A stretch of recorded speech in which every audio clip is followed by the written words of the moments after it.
Two Volkswagens, two snazzy paint jobs, both wearing Atlas badges. What is the deal? Well, over here to my right we have a Volkswagen Atlas, and over here to my left we also have a Volkswagen Atlas, albeit the Cross Sport edition. Let's dig into a few of the big differences and see what makes these vehicles so interesting. Let's begin over here with the Cross Sport. Now this is a jumbo-sized two-row full-size SUV with room for 5 and a whole heap of luggage in the gargantuan trunk out back.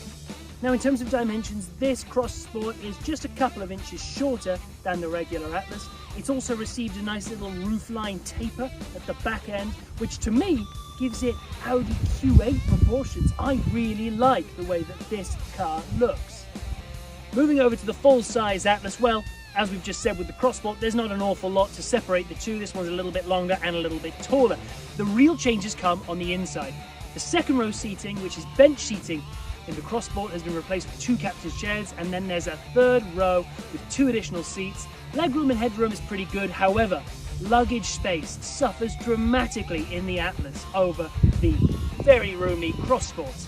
The interior of the regular Atlas is played slightly more safe in terms of the textures, the textiles, the colours and the trim levels that are included in it, whereas the Cross Sport takes some more liberties given that it's being marketed to a younger audience.